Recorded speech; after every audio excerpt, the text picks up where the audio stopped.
Okay, it looks like Lily, have we got most people in from the waiting room? Yes, okay, great. Well, hello, everyone. Thank you so much for joining us here today. We're gonna go ahead and get started, recognizing some folks may still be entering and getting online today. For those of you I don't know, I'm Emily Sherrick, Associate Vice President at our Education Center here at Bank Street. And let me just say, it's wonderful to have received such a positive response to the release of the brief and for today's webinar. Based on our registration and what I can see on Zoom, we have folks calling in from all over the country, and we're really excited to dig in with all of you today. I'm joined by Courtney Parkerson and Annie Chafing from the Learning Starts at Birth initiative at Bank Street's Education Center. They will be reviewing the key recommendations from our brief, which includes key considerations for the development of career ladders. We're also joined by Lily Rosenthal, who will be managing technology and logistics today. So if you need anything, don't hesitate to chat her on Zoom. But before we dig in and get started, I thought I could provide just a little bit of background on the work of Bank Street and our team in case you're not familiar with our work. If you've heard of Bank Street, you likely know us as a graduate school of education. We train teachers at all levels and are known for our depth of expertise in child development and early childhood. We also run children's programs, including a Head Start, our inclusive early childhood family center, and the School for Children, which starts at age 3 and goes through the 8th grade. We also have experience in providing professional development and coaching for early childhood caregivers and program leaders that's grounded in the clinical practice fundamentals that we use in our graduate school training program. Our Learning Starts at Birth initiative is housed in our education center, which I help run and which was created about 5 years ago to extend the impact of Bank Street's core work in our graduate school and in our children's programs with educators to reach more communities across the country with an explicit goal of disrupting inequity through systems level change. Our initiative, Learning Starts at Birth, was established in 2019 with the release of a white paper calling for stronger investment in the infant toddler workforce in particular. In it, we call for simultaneously addressing 4 key recommendations that serve together to support, train, attract, and retain a diverse workforce so that all children have access to developmentally meaningful learning experiences. And you can see here those 4 levels include and are sort of anchored and focused around deepening the expertise of infant toddler educators, increasing their compensation, aligning policy and systems that define quality care. And I think that's where today's presentation really focuses. And then of course, the ongoing work to generate the necessary public and political will that we need to make all of this possible. In addition to releasing publications, our team works with state, local, regional, other partners to advance both policy and programs that demonstrate these reform priorities in action. And the recommendations we're including in today's webinar are designed to support states to advance this reform agenda from the perspective of career ladders, and are deeply rooted, and we try and be very transparent about this, are very rooted in our core philosophy and approach to teacher and educator preparation. Importantly, they're also drawn from our work with partners, and specifically today I want to note and thank our partnership with the Kansas Children's Cabinet and the Center for Public Partnerships and Research at Kansas University, with whom we've collaborated over the past year or so to develop a career pathway for the early education workforce in Kansas. So that's a little bit about us. And before I turn it over to Courtney and Annie, let me just give you a little bit of sense of how we're gonna structure and use the time today. We are gonna start by doing a brief presentation that goes over the 7 design recommendations outlined in the brief. And following that, we're gonna discuss what we think is also very important to consider, the conditions required for successful implementation. Our brief and recommendations are focused less, just to sort of set some grounding here, they're focused less on the technicalities of what a career ladder is, and they're more about how to use them as a foundation for making change in early childhood systems, and ones that we really think will advance the field. So we're going to work to go through our presentation, fairly quickly, so we can save some time during the webinar today for Q&A and discussion. I want to thank those of you who said— Mommy is working, and so she has to listen to her work. Oh, I think if folks could also just put themselves on mute during the presentation, that would be great. We do have some questions that we've gathered from the pre-session survey. Please continue to put the questions in the chat as we go through the presentation. Also, feel free to add comments, thoughts. If we have time, we really do want to open it up towards the end of today. So without further ado, let me turn it over to Courtney Parkerson to go ahead and get us started. Hey everyone, it's so wonderful to see so many of you here today. I'll note that actually my colleague Annie and I are coming fresh out of a session with providers in Kansas where we were talking about the draft of the career pathway that Emily just referenced. And it's just a really exciting time, and we're all so excited to see the momentum and the attention around career pathways and wage ladders that have been generated over the past several weeks. So as Emily mentioned, our recently released paper is intended to offer states and regional policymakers considerations for designing or reforming existing career pathways and wage ladders. And the intent is to really ensure that these policy shifts deliver on the potential that they have for broad and lasting change on the quality of childcare programs throughout the country. When we released this paper, the Build Back Better Act was receiving a lot of attention. I think, as many of you probably know, the Build Back Better framework includes provisions for the creation of wage ladders when coupled with thoughtfully designed career pathways as critical tools to support the professional advancement of the early care and education workforce. And so we, like many of our colleagues, capitalized on this opportunity to really emphasize the potential that these critical tools bring and the potential that they have to sustainably impact the quality of early care and education programs. So for example, I know our colleagues at TEACH, the TEACH Early Childhood National Center, released an incredibly helpful policy brief, Career Pathways Supporting Early Childhood Educators, which Lily's going to drop in the chat. And I believe Marcia is on the call as well. So it's great to see her. The TEACH paper really includes wonderful recommendations and resources for further strengthening career pathways. So while the Build Back Better Act, is stalled at the moment, there's, hope that it either might resurface or be resurrected, or that, components of it might eventually come to fruition.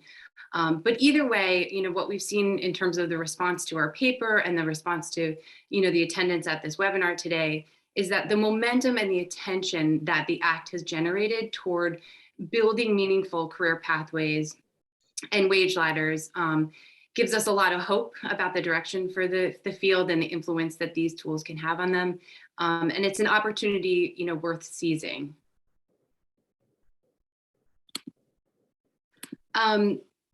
So the reason we're so hopeful about this, momentum and attention to career pathways and wage ladders is that we really see them as essential components to a robust workforce development strategy. It's essential to recruit and retain an experienced and knowledgeable workforce, which, as I think we all know, is an urgent need that we're facing right now in terms of the workforce shortages that the childcare field is currently facing. We've got to bring more providers into the field, and we've got to make sure that that we hold on to the providers that we have right now. And thoughtfully designed career pathways and wage ladders really offer this opportunity to sustainably improve program quality, while also simultaneously addressing issues associated with systemic racism and inequality that we've seen persist throughout the field. And this is especially if the necessary conditions and resources for the successful implementation of career pathways exist. I should note that This will only be the case if career pathways position the early childhood care and education field as a viable lifelong profession. And this can happen in a number of ways, specializing in certain focus areas or ensuring that advancement along the pathway leads to additional career opportunities. It's also essential that career pathways are coupled with wage ladders that reflect meaningful increases in compensation. So, starting with everyone in the field earning a living wage as a baseline, and then building from there, ultimately achieving pay parity with similarly credentialed elementary school educators. Without these provisions in place, recruiting educators to the field will continue to be a challenge. And attempting to retain educators in the field after they achieve additional credentials will be next to impossible. Addressing compensation inequities both within the field, across educators and across different setting types is essential. And then also creating compensation equity when compared to other professions in the education space is especially critical due to the historic underinvestment that we've seen in the early childhood sector. So we're now going to walk through each of the design recommendations that we make in our paper to ensure that career pathways and wage ladders deliver on their potential to sustainably impact childcare program quality, that they lead to more equity within the field, and that they advance the professionalization of the workforce. So I'm going to turn it over to my colleague, Annie Chafing, who's going to start to walk us through some of the first several recommendations. Thank you, Courtney. Hi, everyone. My name is Annie Chafing. I'm very sorry to be participating by phone today after some of my own Zoom mishaps, but I'm glad to be here and excited to tell you more about our recommendations. So our first recommendation is to prioritize the incumbent or existing workforce. We all know that the early care and education workforce is composed of thousands of diverse, dedicated, and skilled professionals. Due to historic underinvestment in the field, they've not had access to robust professional learning opportunities or to higher education programs that are really geared towards their needs. So it's critical that the pathway is designed to be accessible for the current workforce. Establishing a career pathway that doesn't reflect their diversity of background, formal education, and previous experience in the field will only serve to drive more individuals out of childcare, which of course right now is not something that we can afford. This means centering the well-being of professionals who are currently working incredibly long days and sometimes non-standard hours. It means valuing the diversity of background, formal education, and previous experience in the field. It means incorporating special considerations sorry, I just heard the recording in progress, that's great. It includes incorporating special considerations for home-based or family childcare providers, as well as dual language professionals and those who are working with infants and toddlers. And then also ensuring that there are practical, accessible pathways to higher education for all incumbent educators. And if we fail to do this, we're going to exacerbate issues of racial and socioeconomic inequity that have plagued the field. And so many of the following design considerations we're about to share are meant to ensure that career pathways value that lived experience and the funds of knowledge and competencies that incumbent educators bring to the table. So we'll outline ways to meet the workforce where they are and then offer opportunities to deepen expertise through relevant specialized coursework combined with job-embedded coaching. And again, we just want to say that prioritizing, understanding, and meeting the individual needs of the current workforce has to be an explicit goal that's considered throughout the development of a career pathway and a wage ladder.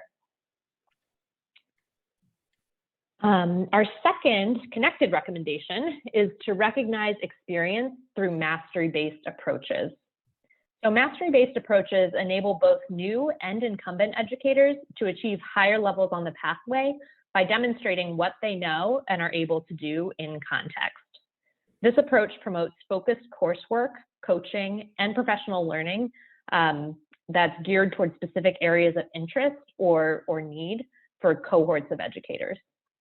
So at Bank Street, we look for ways to design curricular tasks, assessments, or experiences that provide enough space for educators to focus on their learning in areas where they need to grow and also learn from their peers.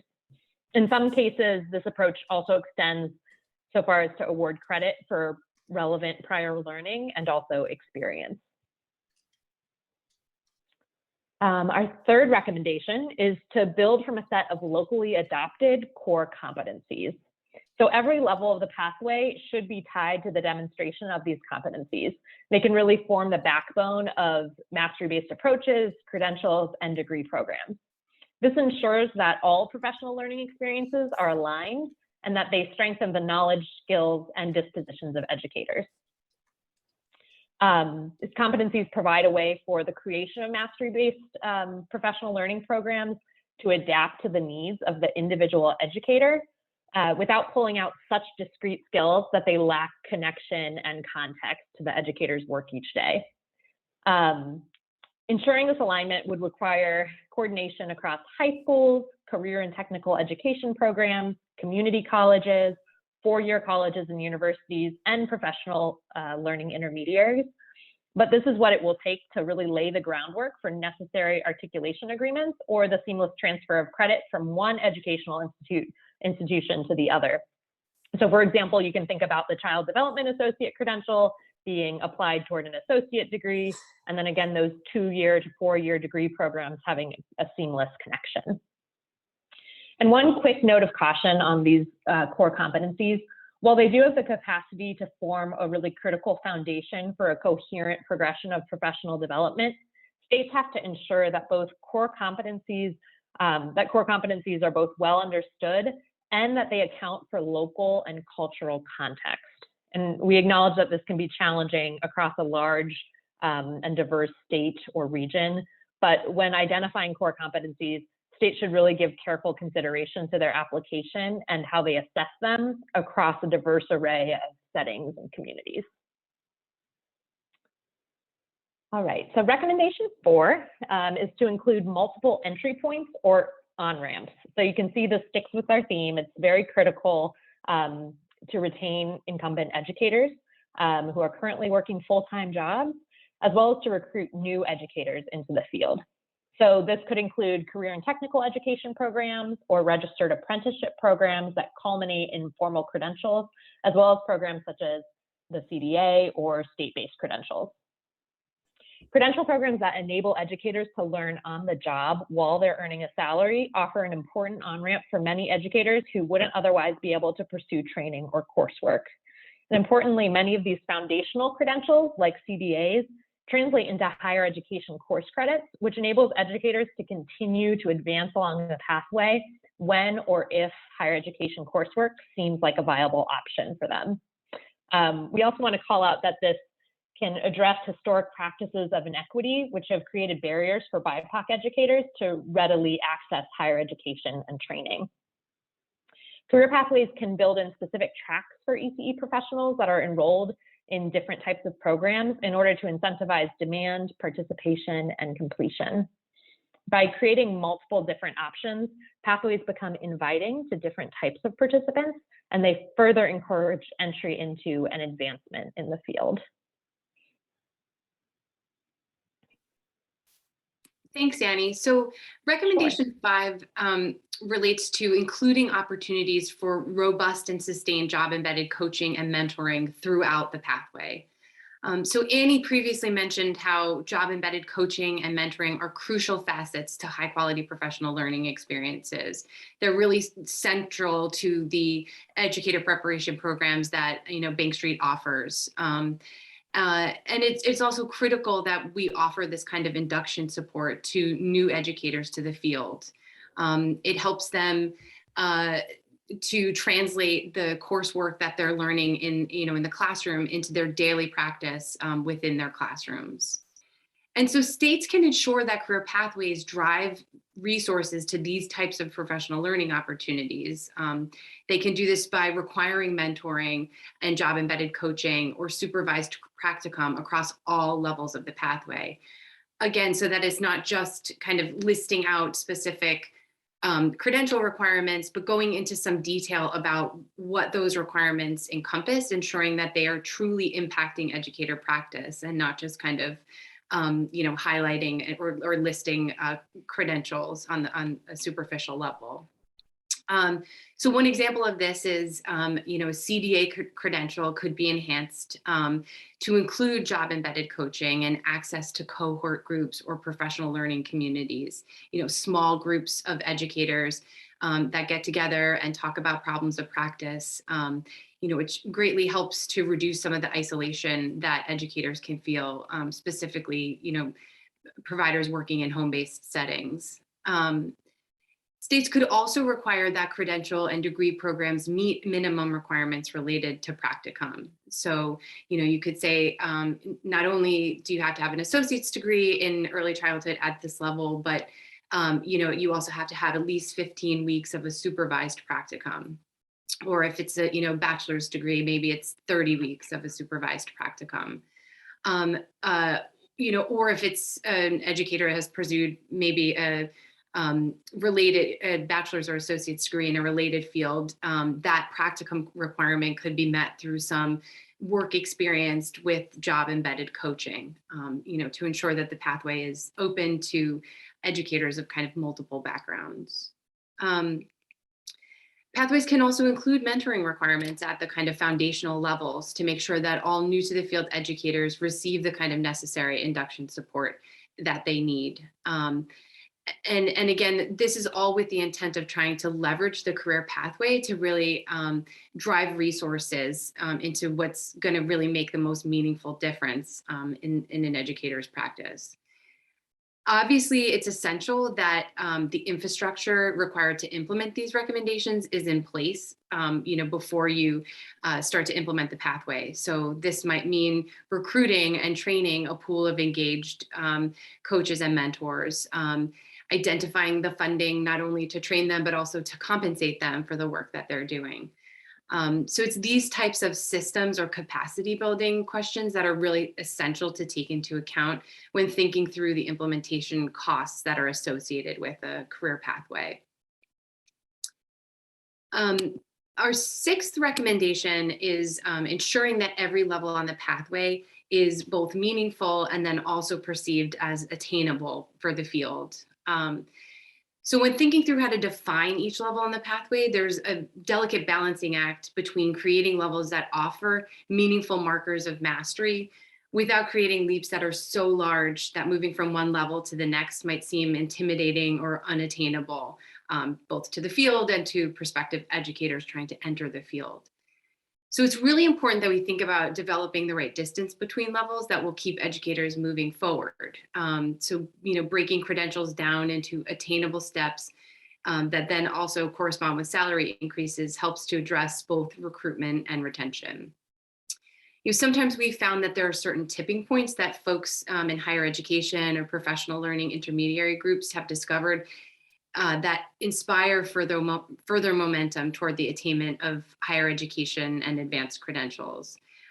So, for example, our work in Kansas has sort of indicated to us that there's a certain tipping point. They have an early educator credential that requires 16 college credits. And we've heard from a lot of folks in the field that once an educator achieves those 16 credits, they really see the possibility of achieving a full associate's degree as something that they could achieve and attain. And so it really serves as that kind of like tipping point to continue to see an associate's degree as something within their reach.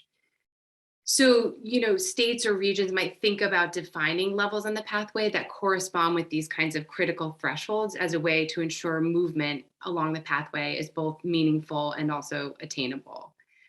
I think this is a critical place where soliciting feedback from the workforce is especially important.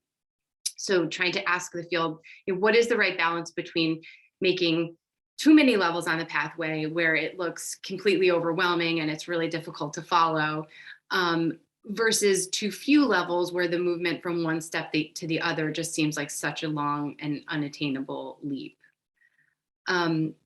It's also worth thinking about, separate from the pathway, how specific, training or credential programs might be able to be broken down into even smaller steps than maybe the pathway articulates. So, that kind of level of detail might not need to be captured on the pathway, but you could consider creating kind of micro credentials or incremental steps within specific training programs that build toward these larger credentials. And that might help achieve this goal of, breaking down the steps into attainable pieces.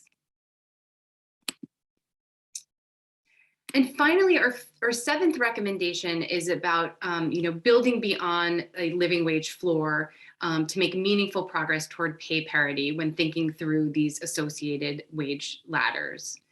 So we mentioned earlier how everyone in the early childhood field needs to start earning a living wage as a starting point.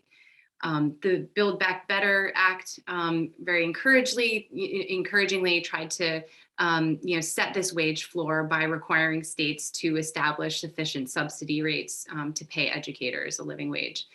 Let's hope that that piece is resurrected and that we actually see that kind of element coming to fruition. Wage ladders, which are also required by the Build Back Better Act, are a critical tool for incentivizing educators to deepen their expertise and remain in the field, especially when they correspond to specific levels along the career pathway. And so salary thresholds should drive the field toward targeted levels along the pathway that eventually culminate in pay parity with their similarly credentialed elementary school counterparts. Increases in compensation should be structured to ensure that they provide motivation and reward for reaching targeted levels, and that they include these kind of incremental incentives along the way to continue to, motivate continuous movement along the pathway. So for example, educators could receive an incremental increase after they achieve their CDA, or maybe like the first 8 credits towards an associate or bachelor's degree. And then they could earn a sizable increase after attaining a full associate's degree or 60 credits toward a bachelor's degree.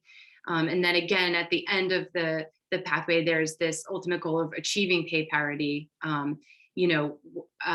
when maybe a bachelor's degree is awarded, if that is the credential that's required of educators in the early childhood space. States that have developed wage ladders so far have taken various approaches to the kind of the size of increments that they've established between a living wage and this goal of full pay parity. I think what is key is to ensure that the wage increases after each additional credential is achieved is sufficient enough to encourage educators to remain in the field, and then to also consider advancing to the next level along the pathway. And so states could strategically design wage ladders to encourage educators to reach points on the pathway that will most meaningful impact their practice and the quality of their programs. Inherent in all of these recommendations that we're making is developing an intentionality in how you're approaching this work. So, it's helpful, I think, to begin to establish specific goals or identifying a North Star on the career pathway that you want to drive most of your educators towards. And then using these goals as an anchor, considering where your workforce is right now, and think about designing these accessible trajectories that will make a meaningful difference in the quality of the programs that these providers are offering, ultimately impacting the lives of the families and children that these providers are serving. And so I think like keeping that front of mind and thinking about how this career pathway and wage ladder is both deepening and supporting the work of early childhood educators, and ultimately like what is the impact that it's making on driving program quality, especially beyond the kind of baseline requirements that we set through licensing. So I'll turn it back over to Annie right now. Thanks, Courtney. And I'm here, I'm live in person. I was able to get on the Zoom, so good news. So we wanted to just chat through some of the conditions for success that are required for career pathways to really be as meaningful as they're able to be.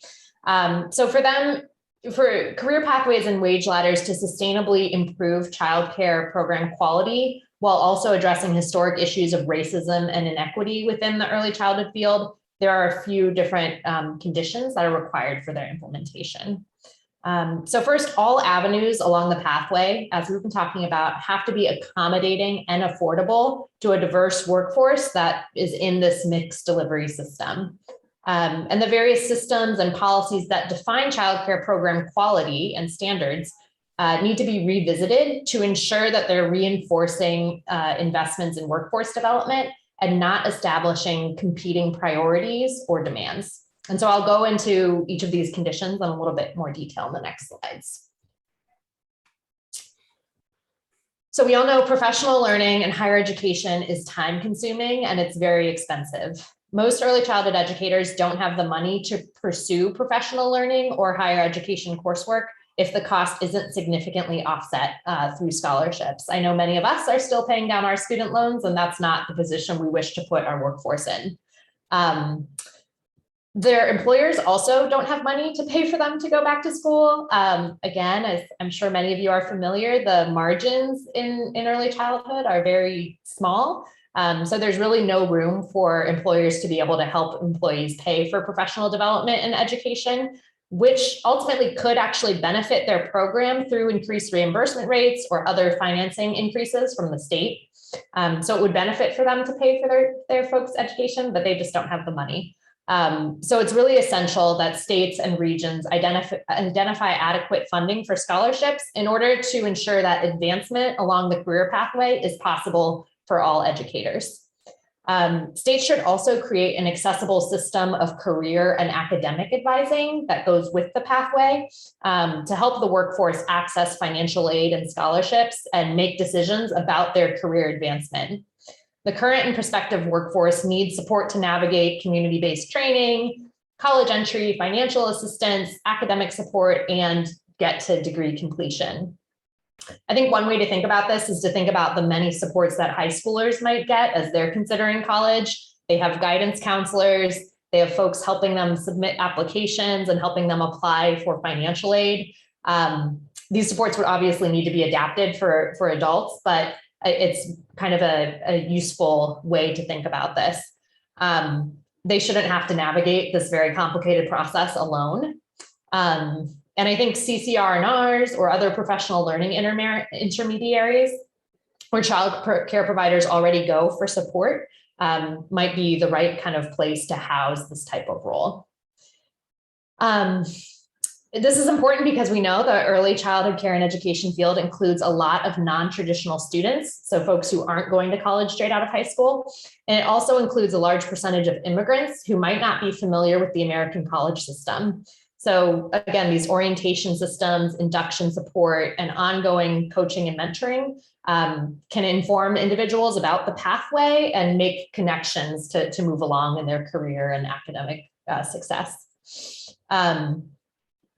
Again, we stress that the timing and the logistics of coursework need to meet the needs of educators who are working full-time or sometimes more than full-time. And so this means offering courses in a blended format, online and in person. And states should also consider allocating funding for recruiting substitutes and addressing the logistics to cover release time so that folks can leave the classroom if they need to study or if they need to go to class. Finally, wraparound support such as covering the cost of travel, technology, and childcare should be considered when we think about all of the resources that are required to really implement a pathway well. And again, this is important because we risk losing educators at an already really fragile time if we don't accommodate them and recognize their value through career pathways. It's also an equity issue. We risk losing the diversity of our workforce, which we know is an asset both for the field at large and for the children and families that they serve. And so the next piece is this systems piece. The process of developing or revising a career pathway and wage ladders present important opportunities to revisit related regulations or systems that define childcare program quality. And so one of these areas might be licensing requirements. They often define kind of the baseline for quality, and career pathways offer the opportunity to set higher aspirations for the field. But it's important that these two are aligned and that the field understands the difference and distinct purpose of each. This process could present an opportunity to revisit childcare licensing requirements in order to make sure that they're clear and consistent, that they set a meaningful baseline for quality of care across age groups and across setting types. Licensing requirements, as I'm sure many of you know as well, can also create barriers for entry that states should address.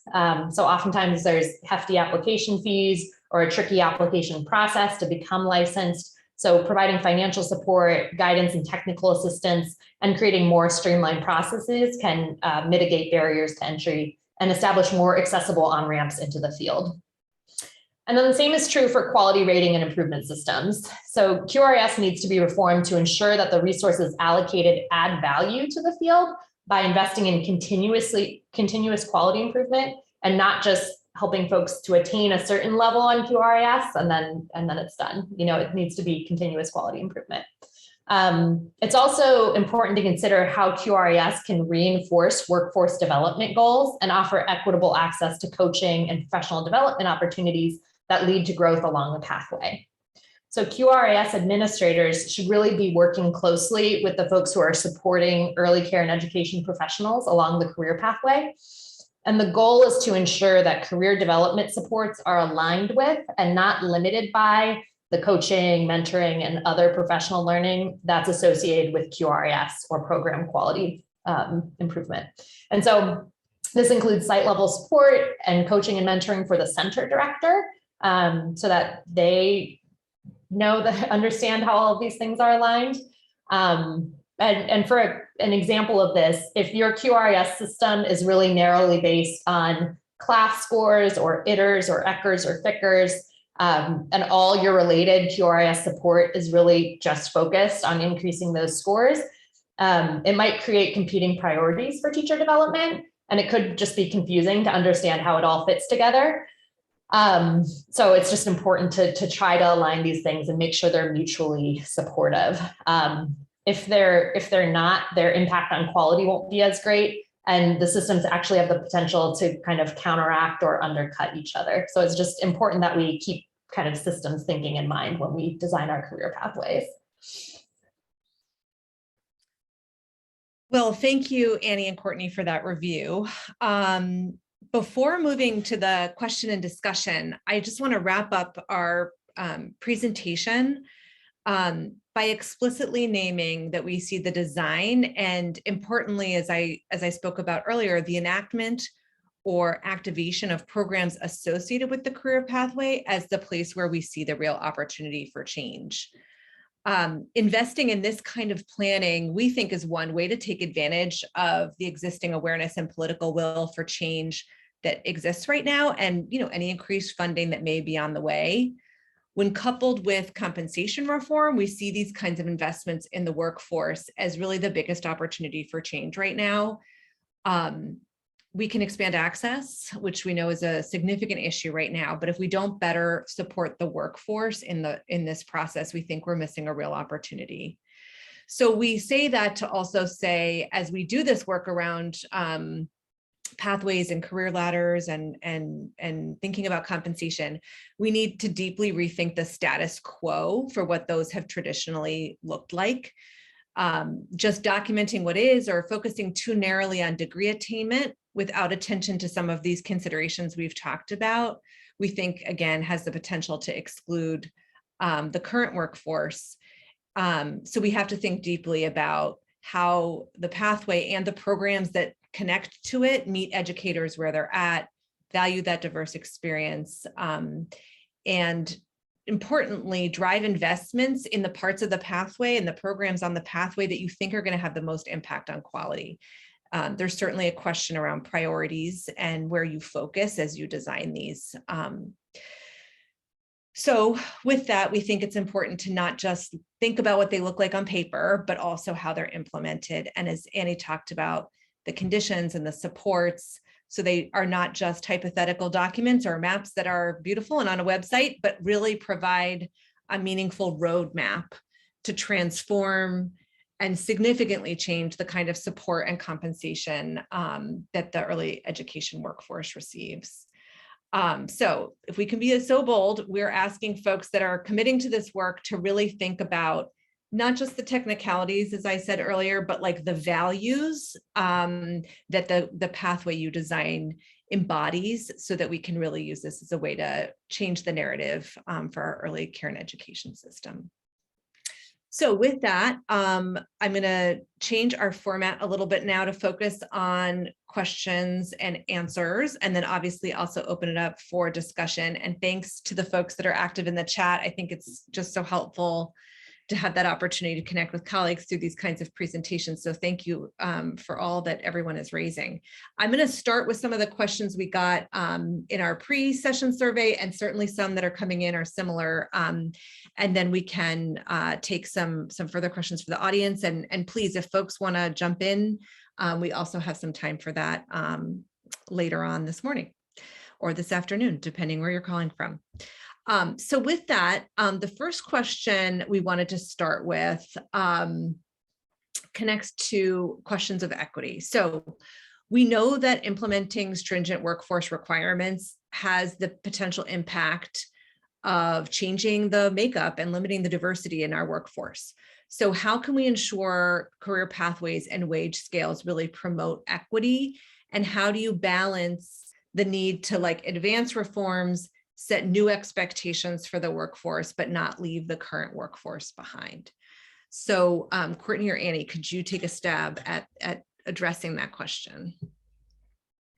Yeah, I can jump in and get started. And then Annie, if you want to expand on it. And then as Emily mentioned, I think after Annie responds, if there's other ideas that you have, like, please, I know it's a large group, but please feel free to jump in either over the chat or you can unmute yourself. But yeah, I think we have seen evidence of this happening in school districts, for example, that have imposed bachelor degree requirements, or even like in the case of New York City, master's degree requirements as they transitioned to like publicly funded preschool programs. And, you know, we have seen evidence in some cases of like the percentage of BIPOC educators, you know, working in those settings. And it requires very, very careful consideration and planning. The kinds of design considerations and recommendations and conditions for success that we just outlined, I think talk about this in terms of the accessibility of coursework, like where, when, and how you're providing these types of training programs. I saw a lot of really good notes in the chat too about the importance of like thinking holistically about all of the tools for success an educator is going to need to successfully complete these kinds of degree and training programs. So that might include access to technology, or like, you know, means of getting to the program if it's something that's offered in person, sorry. You know, thinking through like coverage and access to substitutes if that's necessary and something that's you know, feasible to offer. Scholarship funding is a huge piece to largely offset the cost. I saw some really interesting questions too about you know, scholarship funding is obviously ideal, but like, are there places that have thought about loan forgiveness too? You know, for educators that decide to move into the field after attaining their degrees.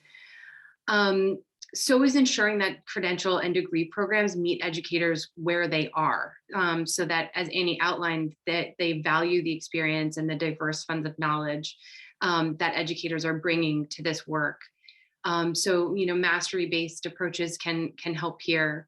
But I think it's also important to be mindful of like the way non-traditional students are going to enter into a, you know, potentially into a higher education environment, and thinking about the ways that they might struggle with certain like core or general education requirements. And so, you know, I know that there are some colleges and universities and community colleges that are thinking really in innovative ways about how to support educators that are struggling with some of these general education requirements, and you're thinking about reforming the way that we think about like remedial or prerequisite coursework. But it's those types of barriers that I think we really need to think very thoughtfully about, because I think far often than we tend to acknowledge, like those are the things that stop people from actually attaining the degrees that they're after, and really like lose momentum in moving through the pathway.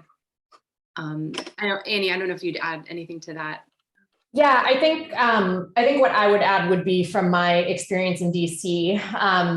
Prior to coming to Bank Street, I was at the Office of the State Superintendent of Education in DC, working on early childhood workforce development. And I was hired shortly after the increased credentials were required by licensing. So in DC, lead teachers need to have associate degrees in early childhood education. Assistant teachers need CDAs. Center directors need bachelor's degrees. Family childcare home providers need CDAs, and then expanded family childcare homes, so kind of larger family childcare homes, need associate degrees as well. And so this was not done through a career pathway. It was licensing, and there was a timeline, and you had to get it. And so as we thought about how to support the workforce in DC, we had our Teach Scholarship program, which was obviously very well used. A citywide scholarship program for the community college. We held FAFSA application sessions because filling out the FAFSA is hard work. And so we would help folks through that. We planned cohorts for folks based around either like a child development center or a geographic area so that folks could attend classes kind of nearby and with colleagues and peers. We also established an ECE help desk, we called it, where folks could call in and just ask their questions, whether it be about the regulations or about how to apply to a scholarship or which programs existed in the city for early childhood, where we were just kind of always on call for them. And then we also ensured that we had programs in different languages. So we piloted a CDA program in Amharic to serve the Ethiopian population, and that was incredibly popular and actually helped us recruit a lot of new people into the field. That was put on by Centrania, who's wonderful. There's also a Spanish AA program now in DC to accommodate those folks. So it's really just about like thinking through your workforce in your area and what their needs are and being kind of ready and willing to commit resources to serve them. Related to this, I would also just flag, if you're in an area with a lot of immigrants, it's helpful to think through ahead of time how degrees from other countries fit into your career pathway. And in DC, we prioritize trying to accommodate those degrees whenever possible. A lot of folks move here from other countries with degrees and then have to go back and get the same degree from another university here. And we tried to accommodate them. So I would flag that as well. And then finally, I would flag thinking about accommodations for undocumented immigrants. A lot of them may not be able to access federal financial aid. And so thinking through whether there is like a city or state pot of money you can use to help them go to school, or if you have these alternative pathways that they might be able to access without needing their social security number and all of that. So yeah, those are a few that we thought through in my work, but I'd be really interested to hear kind of from the group too, any thoughts for accommodating the existing workforce. Thank you. That was so helpful. I want to just underscore one comment you all made, which I think is really essential to think about here, which is a cohort approach to programs. I think one thing that keeps the incumbent workforce from wanting to like go back to college is 20 years of experience and being a different age, having different life experiences, going and learning in that setting with those peers doesn't necessarily resonate. And so to the extent that you can think about how to enact a cohort approach, which really offers a more focused experience for folks that have something in common, can help not only make it more attractive to go back into a program like this, but also make it more relevant. And I think that addresses some of the comments from the chats too around ensuring that we find space for, family childcare providers or home-based providers. You can create a very specialized version of the programs on your career pathway to attend to those specific areas of focus. The other comment I want to highlight from the chat is something Gabriel Guyton put in earlier, which was just to sort of call into question some of the assumptions that underlie these recommendations and how we think about career pathways with this North Star always of trying to peg towards a system that will give us parity with, a K-12 education and compensation system. It feels so far forward from where we are in early childhood, and it does feel like a good path forward, but it does lock us into a certain way of thinking about things. And, I made a connection when you were speaking earlier, Courtney, about, general ed requirements, like, is going back and studying algebra when you have 10 years of experience in the early care field going to make you a better educator? I don't know that it will. And so how do we sort of think about really our priorities and what's important? And maybe we want to think differently about how to attach compensation increases earlier in the pathway, before we have, degree parity, to say, once you've gotten this amount of early childhood coursework or this, set of professional learning experiences, that's actually what we think is the lever for quality, and we want to pay you more for that.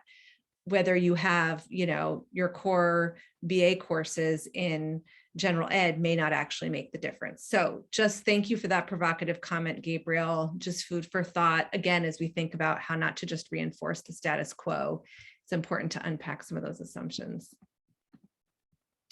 Okay, anything that folks from the group want to share before I move to our next question? Feel free to just jump off mute if there's something you want to say, or we can certainly move on.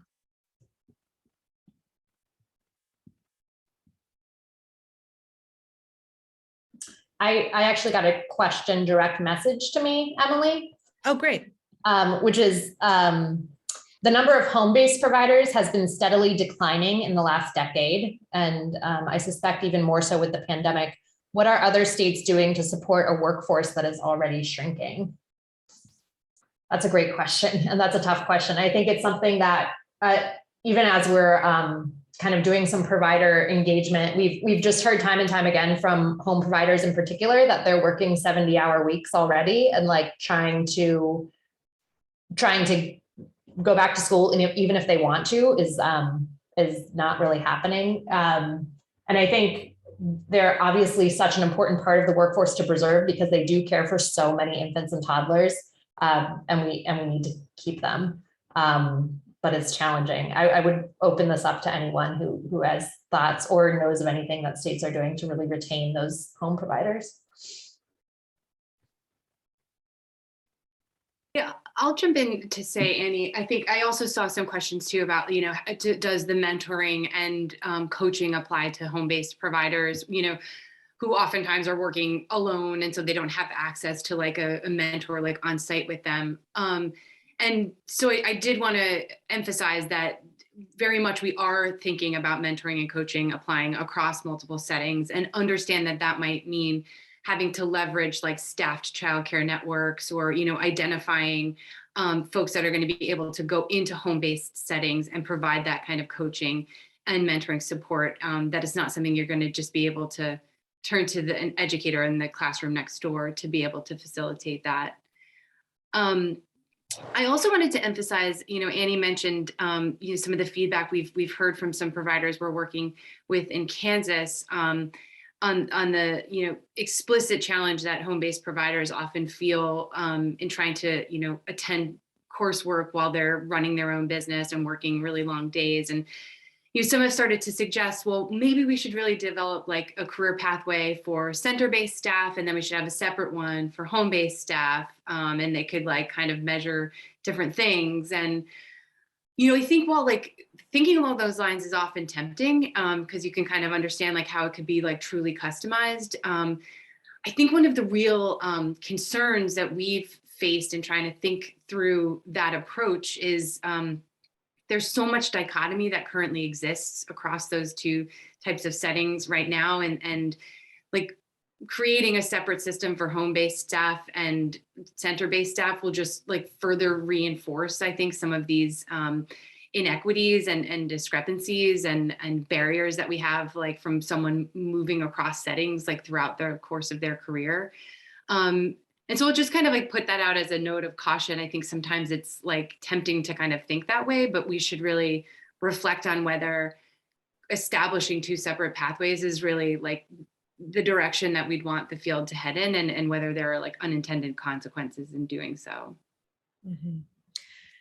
Absolutely. And I think really what that question is also pointing out is that we can't address any one part of these systems alone. We have to think about the financing of our system alongside something like this. So if we're not offering reimbursement rates that allow a family child care provider to work differently, we're just going to continue to create a system that doesn't work. And layering this on top of that would not be advisable, right? So I think we said this, but just to reinforce, like, we still think getting to a living wage and thinking about some of those base financing challenges is a prerequisite, and any additional compensation increases that come with an expectation around further credentials has to be on top of that. So I just want to make sure that we're really clear on that point. Okay, so our second question connects actually to that point. How have states successfully implemented strategies to improve compensation? What are some of the barriers they're facing in implementing a wage ladder with a living floor, and again, pay parity as a North Star or not? Thank you, Gabriel, for that addition to the question. Courtney, do you want to kick us off there? Yeah, sure. And then again, Annie, please chime in with your input.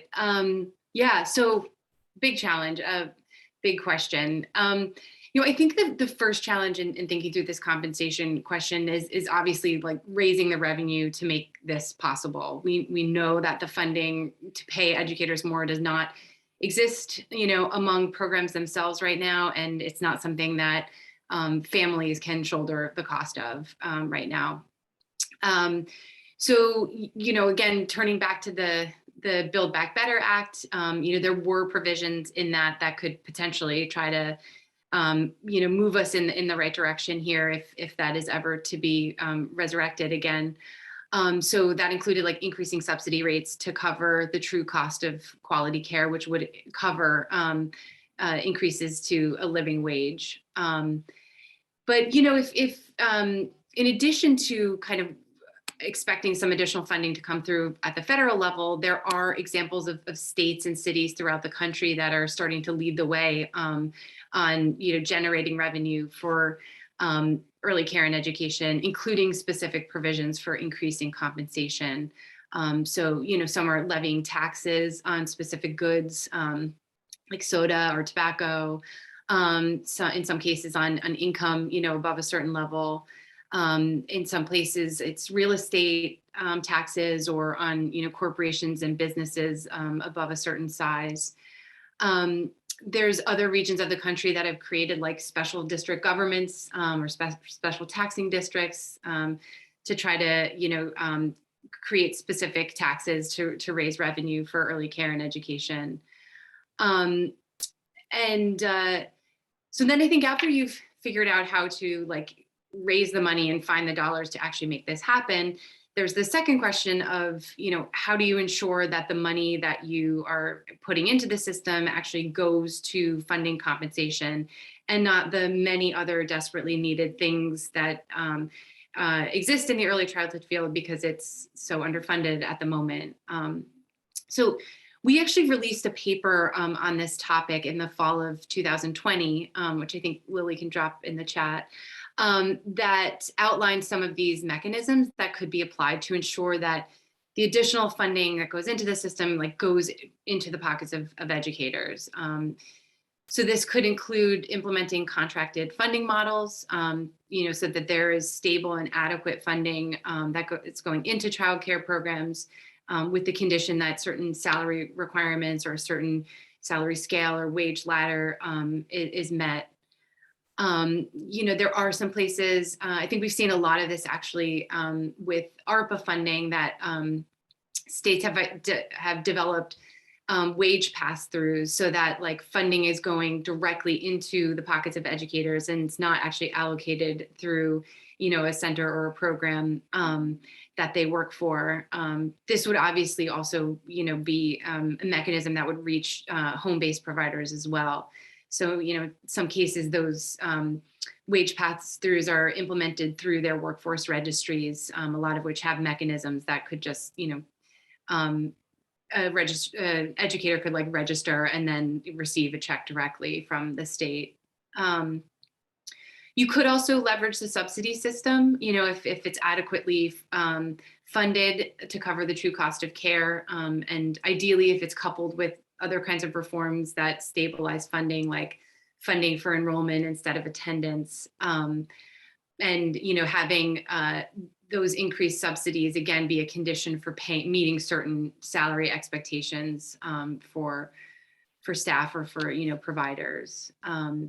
So, I'm sure many of you are aware that Washington, D.C. is kind of like breaking ground on this front right now. And Annie, I know, given your work there, I don't know if you want to kind of talk about what's happening in Washington right now on the compensation front. Sure. Yeah, I've been watching from afar and very excited for the childcare workforce in DC. So many of you probably have heard that DC has seen a dramatic investment in early educator compensation just recently. So in 2022, all eligible educators will receive fixed annual stipends directly from the city. It's $10,000 for assistant teachers and $14,000 for lead teachers, based solely on their role, not on credentials. And then moving into 2023, they'll be implementing a salary scale with gradations based on credential and role through salary from their employer, which will be, which will come through DC government to the employer, to the childcare provider. DC is doing this by increasing taxes on the wealthy, which I want to acknowledge is not possible in a lot of places, depending on where things are politically. But I do think DC increasing those credential requirements in their licensing requirements created this atmosphere where people were really demanding higher compensation. And then council members and city residents understood the demand because they said, yeah, these people need to get degrees and they're getting paid very poorly. So I think it can be argued whether or not it's ideal to just mandate degrees and go from there. I do think it in some ways created the conditions where compensation could kind of be demanded. I think career pathways could be leveraged in a similar way. If you make the career pathways kind of clear and transparent to the public and they see kind of the educator expertise and how much training they do have, I think it can be used to advocate for higher compensation. I would also note that and I'm smiling because one of my colleagues, my former colleagues, is on the call here. One of the ways in which we rolled out these requirements was really going to childcare centers and telling people what they would need and hearing their feedback. And a lot of their feedback was, are you going to pay us more if you're making us do this? And then we would take that feedback and funnel it up to our leadership and be able to tell them like what's happening on the ground. And I think that also helps to move the needle. So I don't know, I guess to the extent to which like state and local offices can be in the field and hearing from them and using that to advocate internally, I think that can also be really powerful. And then obviously there are a ton of great advocates in DC too. And they did great work pushing the ball forward on this. So yeah. Great. Annie, I heard you reference a colleague on the call. Is there anyone from DC that wants to chime in, or anyone else who has thoughts on this sort of question and set of ideas before we go to a next question?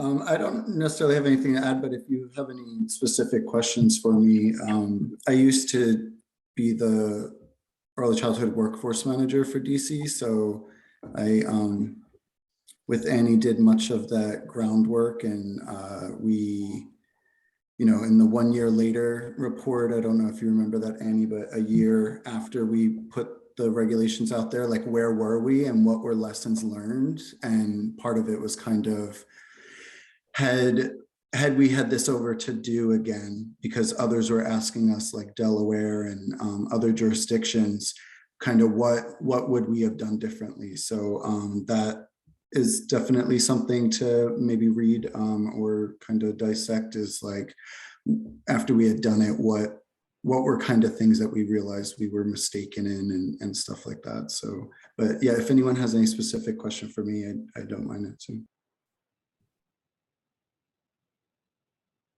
Thank you. And Adele, thank you for putting in the chat a little context. You know, the increase in taxes was $375 a year for high income individuals. So really that's like helpful note. We always talk about how expensive all this is. That's actually probably very manageable for someone in that income bracket. So this is doable. I think that's a really helpful note.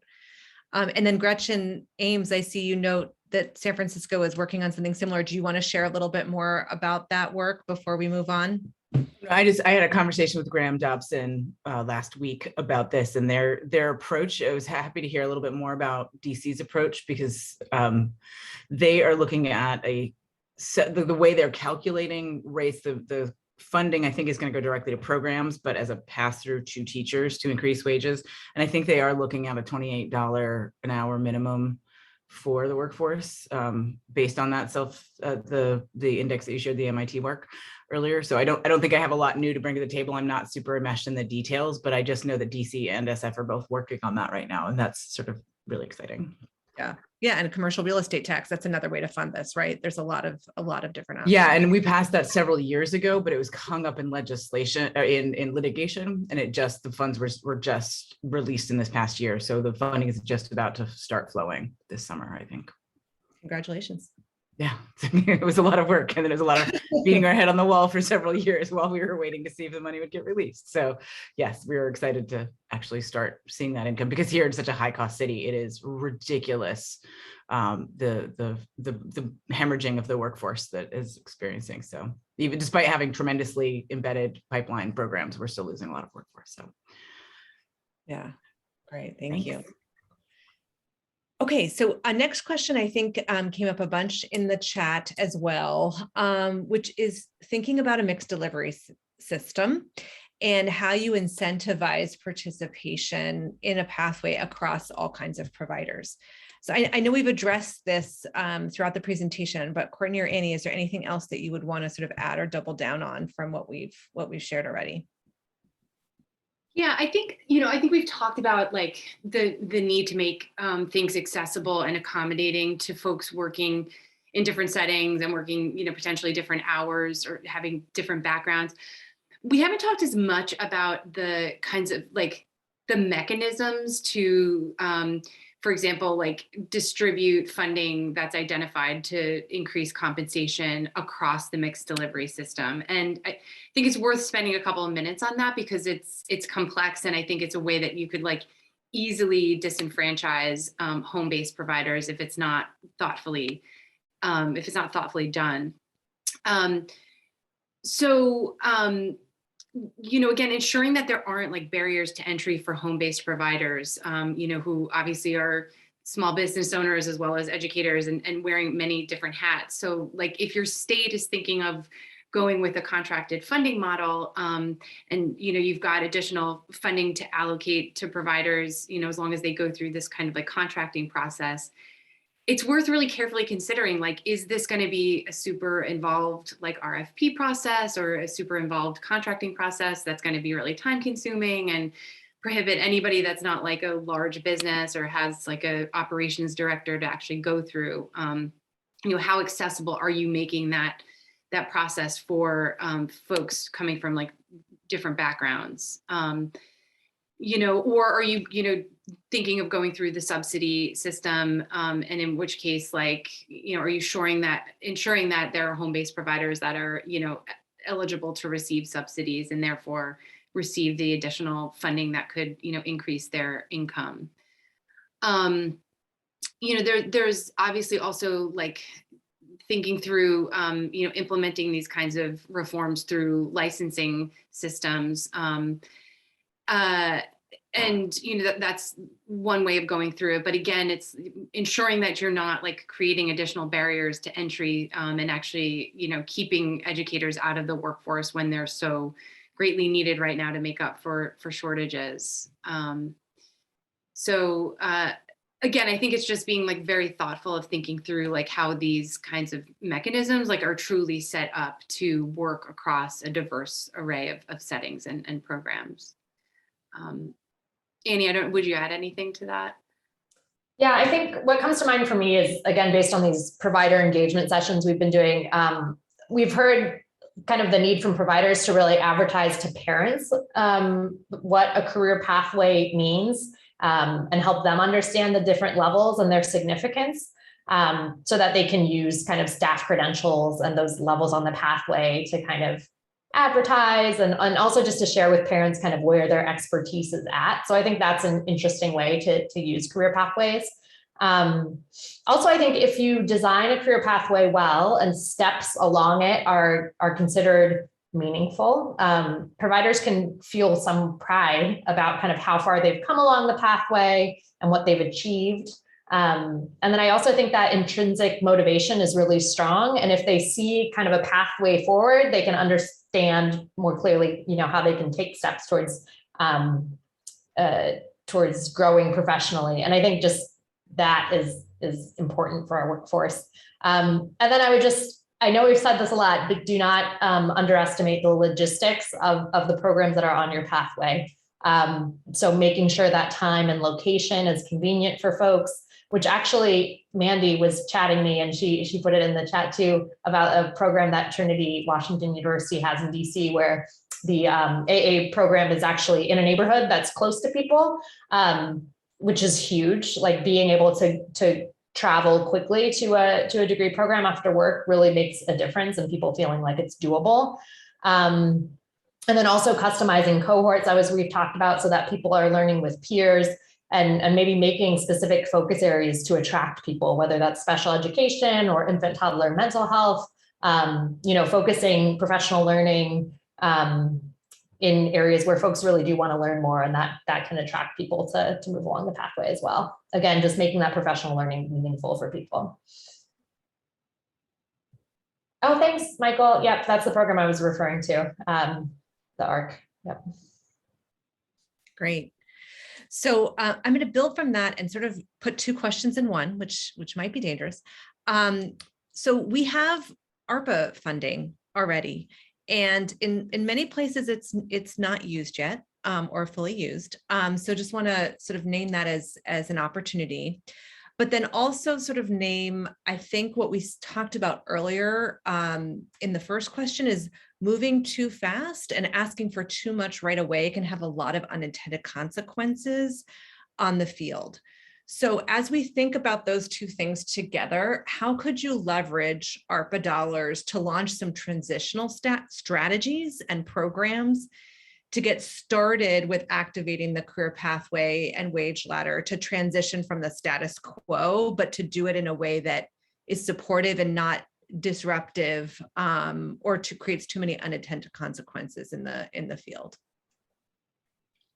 So Annie, do you want to kick that one off? Sure. Yep, I can start. So in terms of using ARPA funding, I think a lot of folks are already doing this, but providing one-time financial incentives to people, preferably connected to the pathway or credentials. But I know a lot of folks are just using that money as bonuses for childcare providers who have had a really hard time in COVID. I think one way to think about how ARPA can contribute towards long-term change is by using that one-time funding to set up the systems that you would need in order to implement a strong career pathway. So that could mean using some dollars to recruit and train a core of coaches, develop a mentor pool, design a curriculum for a credential or for kind of new professional learning. Essentially, you could use ARPA funding to cover the startup costs for creating new avenues to deepen expertise and to move educators along that pathway. And then I would also say that those ongoing costs would presumably get cheaper over time. It's really that initial establishment of those, training those coaches, planning the curriculum, that costs more upfront, and then over time, kind of the costs go down. We've talked about this a little bit. You could also use ARPA to pilot a contracted funding model and study its impact and make a case for moving that direction kind of across your system, which can also funnel into higher salaries for educators. As Courtney mentioned in our compensation brief, we talk about the possibility of contracted funding models being really positive for increasing educator salaries. Courtney, would you add anything to that? No, I think that was a great outline of like use of ARPA dollars. I guess I could take Emily's, like the second part of Emily's question, which is like, how do we ensure that we're not like moving too fast or like this isn't too much all at once? And yeah, I think that's something we need to be really sensitive about, you know, coming out of, well, hopefully coming out of like what has been a very intensive and stressful and challenging time for everyone, but particularly the childcare field. You know, establishing a new pathway or like resurrecting and trying to like give new life into a pathway, even though it's intended to really try to like support the field, could easily be perceived as just like one other thing that we have to do and that's expected of us. And so I think it's really necessary to be very thoughtful about the way we engage in these conversations and the way that we engage providers, you know, and solicit their feedback about, you know, creating and revising pathways, and that we do like move forward with thoughtfulness and care toward like, you know, taking steps that are manageable and that make providers feel supported, and you know, think about a strategy where, you know, these kinds of things might eventually be required within a contracted funding model or of a program receiving state subsidies, but that we kind of like slowly ease into that kind of thinking toward requirement and instead really present these things as opportunities and an opportunity to advocate for the kinds of resources we need to invest in high quality professional learning programs and opportunities to establish these support networks of mentors and coaches where they haven't existed robustly before, instead of like driving full force into this as like, there's a new, you know, credential requirement for the state because we think that's what's going to drive quality, because it's just not the time for that. And it's not going to be a successful way, I think, of trying to drive quality in the field. Great. And I have one last question, and then we have time if there's one or two more from the group. And this is a little bit more technical, but I think is a helpful one. How do you think about career pathways or ladders as opposed to career lattices? What's the benefit? What's the difference, and what's the benefit of taking sort of one approach or another? Yeah, so I can jump in with that. And I saw, I don't know if Libby is still on, but I saw she asked a question about like, how do you include home visitors on, you know, career pathways? So I guess my answer is I think both are important. I guess maybe it's worth just trying to define if there's anyone, because I'm not sure I had a clear sense of what a ladder versus a lattice was, but, you know, basically a ladder would be kind of like a kind of one-dimensional like pathway upward for like a distinct career. So if you wanted to define like the childcare workforce, it's like the steps along that pathway that literally looks like a ladder versus something that's more of kind of like a mesh, you know, like you've seen that kind of fencing before, right? That looks like a lattice and it kind of crosses and moves in different directions. And so I think it's definitely important to think about both, to think about what is the progression that someone could take as they, you know, remain in the childcare field as their long-term career objective, and they take various steps along the way. I think it's also important to consider like the full ecosystem of related professions and, you know, how they interact and intersect with the childcare field, you know, and also ensure that like there's alignment in the kind of like foundational knowledge and competencies that we have from, you know, one related career to another, and that we're also not limiting, you know, access from one of these professions to another. So I think they can like mutually support each other. And I think we also need to consider like how the childcare field kind of stacks up against like other related professions, both in terms of like the progression through the career and your like training and credential attainment, as well as like what your potential salary earnings are from one career to the next. You know, just to make sure that, again, we're not creating a pipeline of childcare educators who become credentialed and then like are forced to leave the profession and do something else because they can potentially make, you know, more money in a different space. So again, I think it's worth thinking through both and having kind of like an understanding of, again, the career ladder as it moves through the childcare space, but then how it interacts with all of the other related fields within the early childhood ecosystem. Thank you. That's helpful. And Gretchen, your comment just about the hemorrhaging of talent in the system in San Francisco, I think resonates with folks probably across the country.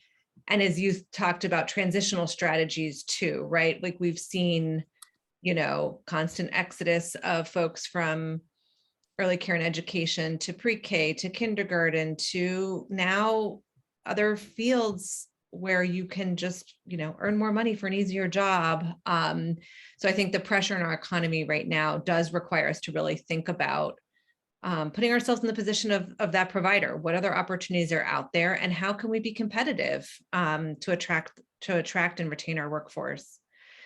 So thank you so much, everyone, for joining today. I think we're out of time, but this was, you know, such an incredible hour and a half. Thank you, everybody, for joining us, for the terrific questions. If you are interested in continuing the conversation, or if there's any way that our team at Bank Street can be of assistance to you in your state or region, we would love to hear from you. We are always happy to dig into this or any other related topics connected to the workforce. So please reach out. We've also put together a very brief sort of post-webinar survey that we would love if you took a minute to fill out. I think we still officially have 5 minutes left on your calendar. So we've dropped that in the chat. And if you wouldn't mind filling that out and offering us some feedback, we'd be so grateful. So thank you, everybody, so much. Have a wonderful weekend, and we look forward to hearing from you.